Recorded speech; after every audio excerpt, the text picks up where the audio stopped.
नमस्कार दोस्तों, आपका फिर से स्वागत है आपकी यूट्यूब चैनल टेक्नो फंक्शनल पे। और आप देख रहे हैं डिजिटल मार्केटिंग की हिंदी सीरीज़।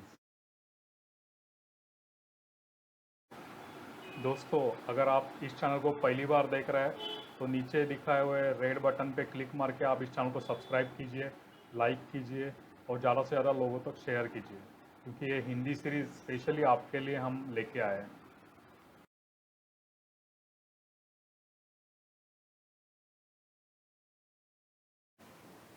दोस्तों, अगला जो सेगमेंटेशन हम लोग अभी डिस्कस करना चाहते हैं वो है साइकोग्राफिक सेगमेंटेशन। तो मैं आपको एक सवाल पूछता हूँ कि आप कोई भी मूवी देखने को जाते हैं तो उसके पहले आप उसका ट्रेलर देखते हो कि नहीं, या फिर आपका कोई एक फ्रेंड या कोई रिलेटिव वो मूवी देख के आए तो आप उसका रिव्यू पूछते हो और बाद में वो मूवी देखने जाते हो। तो बहुत सारी जगह पे जहाँ पे सपोज़ आप एक अरेंज मैरिज कर रहे हो तो आप वो ख़ानदान का या वो लड़के का आप थोड़ा सा रिव्यू लेते हो। सेम लड़की वाले भी करते हैं और लड़के वाले भी करते हैं। तो हमारे बहुत सारी चीज़ें हैं जो हमारे सोशल सर्कल में चलती है और हम एक दूसरे के रिव्यू को देख के कुछ डिसीजंस लेते हैं।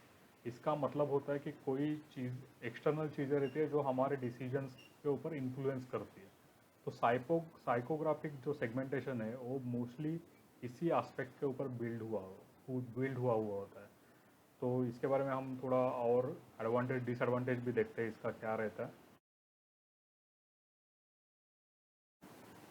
दोस्तों, साइकोग्राफिक सेगमेंटेशन में लोगों की एक्टिविटीज़ क्या है, उनकी लाइफस्टाइल क्या है और उनके इंटरेस्ट कौन से हैं, इन चीज़ों पे ध्यान दिया जाता है और उसी के हिसाब से एक स्ट्रैटेजी बनाई जाती है उनको टारगेट करने के लिए।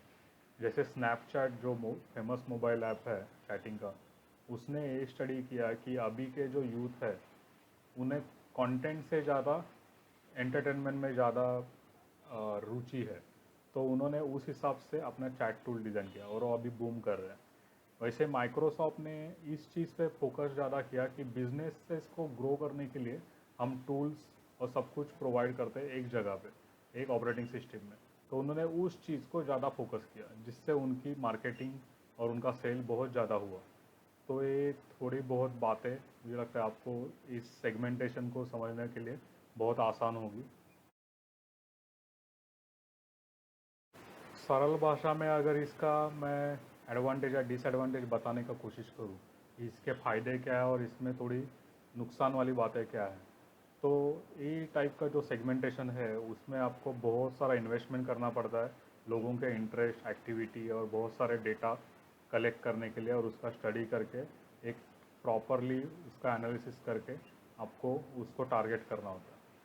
लेकिन अगर इसका हम लोग फ़ायदा देखें तो एक टारगेटेड मार्केटिंग कैंपेन किया जा सकता है और आपको उससे बहुत कुछ रिटर्न मिलेगा, बहुत सारे चांसेस है कि आप सक्सेसफुली होंगे।